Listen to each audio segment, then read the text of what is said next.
Hello बच्चियों। हाँ, ये पूर्वी on behalf of personal tutor channel. आज हम लोग कक्षा 9 राजस्थान बोर्ड हिंदी का पार्ट 3 छोटा जादूगर पढ़ने वाले हैं। तो शुरू करते हैं। कार्निवल के मैदान में बिजली जगमगा रही थी। यानी कार्निवल का जो मैदान था वहाँ पर बिजली गरज रही थी। मैं खड़ा था फुहारे के पास, जहाँ एक लड़का चुपचाप शरबत पीने वालों को देख रहा था। उसके गले में फटे कुर्ते के ऊपर से एक मोटी सी सूत की रस्सी पड़ी थी और जेब में कुछ ताश के पत्ते थे। उसके मुंह पर गंभीर विषाद के साथ धैर्य की रेखाएं थी।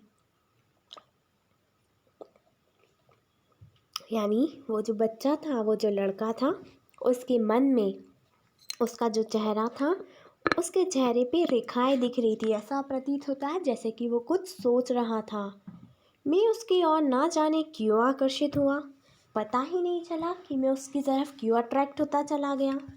मैंने पूछा, क्यों जी, तुमने इसमें क्या देखा? मैंने सब देखा है। यह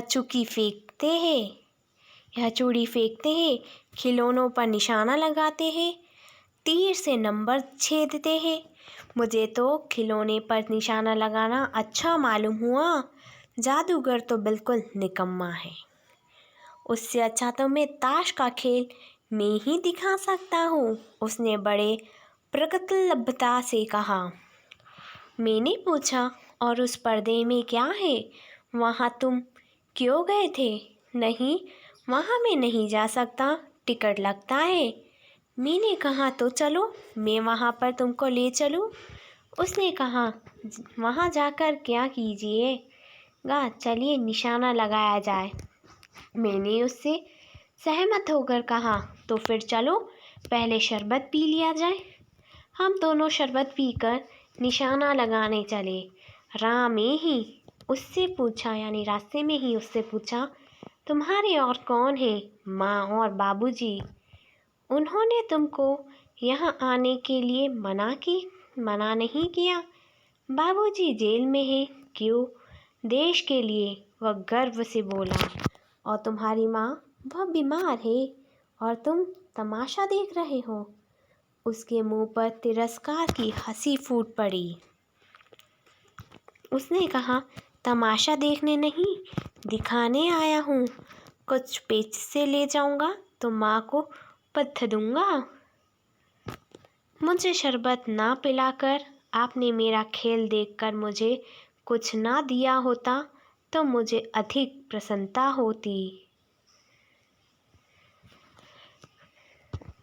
मैं आश्चर्य से उस 13-14 वर्ष के बालक को देखने लगा। हाँ, मैं सच कहता हूँ बाबूजी, माँ बीमार है, इसलिए मैं नहीं गया। कहा, जेल में जब कुछ लोग खेल तमाशा देखते हैं तो मैं क्यों ना देखकर माँ की दवा करूं और अपना पेट भरूं। मैंने उससे कहा, अच्छा चलो निशाना लगाया जाए। हम दोनों उस जगह पर पहुँचे जहाँ खिलौनों की गेंद से गिराया जाता था। मैंने 12 टिकट खरीदकर उस लड़की को दे दिए। वह निकला पक्का निशानेबाज। उसकी कोई गेंद खाली ना गई। देखने वाला भी दंग रह गए। उसने 12 खिलौने को बटोर लिया, लेकिन उठाता कैसे? कुछ मेरे रुमाल में बंधे, कुछ जेब में रख लिए। फिर दूसरा भाग देखते हैं।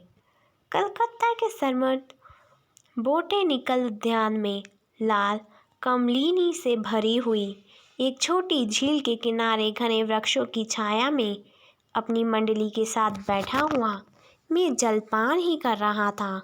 इतने में वह छोटा जादूगर दिखाई पड़ा।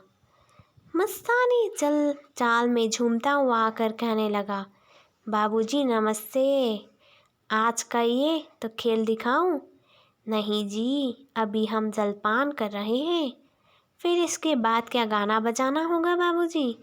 नहीं जी, तुमको मैं क्रोध में कुछ और कहने जा रहा था। श्रीमती ने कहा, दिखलाओ जी, तुम तो अच्छे आए, भला कुछ मन तो बहलो।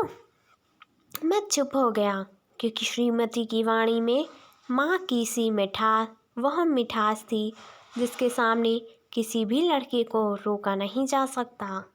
उसने खेल आरंभ किया। उस दिन कार्निवल के सब खिलौने उसके खेल में अपना अभिनय करने लगे।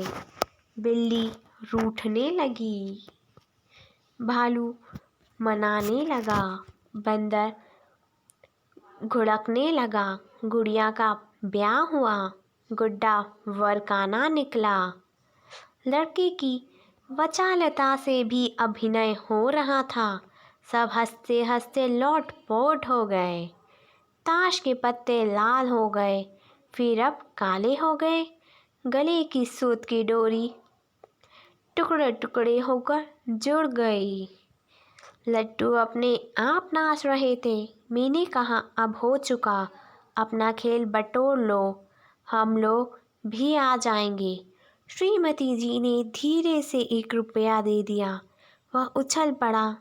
मैंने कहा, लड़के, छोटा जादूगर कहिए, यह मेरा नाम है, इसी से मेरी जीविका है। मैं कुछ बोलना ही चाहता था कि श्रीमती ने कहा, अच्छा, तुम इस रुपए से क्या करोगे? पहले भरपेट पकौड़ी खाऊंगा, फिर एक सूती चादर लूँगा। मेरा क्रोध अब लौट आया। मैं अपने पर बहुत क्रुद्ध होकर सोचने लगा, ओह, कितना स्वार्थी हूँ मैं। उसके 1 रुपया पाने पर मैं ईर्ष्या करने लगा था ना। वह नमस्कार करके चला गया। हम लोग कुंच देखने के लिए चले। रह रह कर छोटे जादूगर का स्मरण होता। सचमुच वह एक झोपड़ी के पास चादर कंधे पर डाले खड़ा था। मैंने मोटर रोककर उससे पूछा, तुम यहाँ कहाँ? मेरी माँ यहीं है ना, अब मुझे अस्पताल वालों ने निकाल दिया। मैं उतर गया। उस झोपड़ी में देखा तो एक स्त्री चीथड़ों में लपटी काँप रही थी। छोटे जादूगर ने कंबल ऊपर डालकर उसके शरीर से लिपटते हुए कहा, माँ। मेरी आंखों में से आंसू निकल पड़े। तीसरा भाग है। एक दिन कलकत्ते के उस उद्यान को फिर देखने की इच्छा से मैं अकेले ही चल पड़ा। 10 बज चुके थे। मैंने देखा कि उस निर्मल धूप में सड़क के किनारे एक कपड़े पर छोटे जादूगर का रंगमंच सजा था।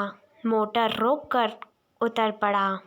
वह बिल्ली रूठ रही थी, भालू मनाने चला था, ब्याह की तैयारी थी। पर यह सब होते भी जादूगर की वाणी में प्रसन्नता की तरी नहीं थी, मानो उसके रोए रो रहे थे। मैं आश्चर्य से देख रहा था। खेल हो जाने पर पैसा बटोर कर उसने भीड़ में मुझे देखा। वह जैसे क्षण भर के लिए स्फूर्तिमान हो गया। मैंने उसकी पीठ थपथपाते हुए पूछा, आज तुम्हारा खेल जमा क्यों नहीं? माँ ने कहा था कि आज तुरंत चले आना। मेरी घड़ी समीप है, अविचल भाव से उसने कहा। तब भी तुम खेल दिखाने आए? मैंने कुछ क्रोध से कहा। उसने कहा, क्यों नहीं आता, और कुछ कहने में जैसे वह अपमान का अनुभव कर रहा था। क्षण भर में मुझे अपनी भूल महसूस हो गई। उसके झोले की गाड़ी में फेंककर उसे भी बैठाते हुए मैंने कहा, जल्दी करो मोटर वाला। मेरे बताए हुए पथ पर चल पड़ा। कुछ ही मिनटों में झोपड़े के पास पहुंचा। जादूगर दौड़कर झोपड़े में माँ माँ पुकारते हुए घुसा। मैं भी पीछे था, किंतु स्त्री के मुंह से बे निकल रहा था। उसके दुर्बल हाथ उठकर रह गए। जादूगर से लिपट कर रो रहा था। मैं स्तब्ध था। उस उज्जवल धूप में संग्राम संसार जैसे जादू सा मेरे चारों ओर नृत्य करने लगा।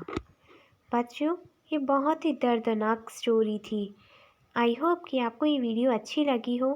अगर आपको कोई क्वेरी है तो आप मुझे कमेंट सेक्शन में कमेंट करके भी बता सकते हैं। Thank you and have a nice day.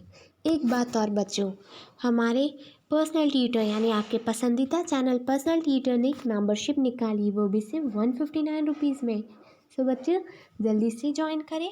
उसमें आप पाएंगे अपने फेवरेट टीचर से व्हाट्सएप पर ही अपने डाउट्स। आप अपने कोई भी डाउट अपने फेवरेट टीचर से सॉल्व करवा सकते हैं। चलो जल्दी से ज्वाइन करो। Bye bye, have a nice day.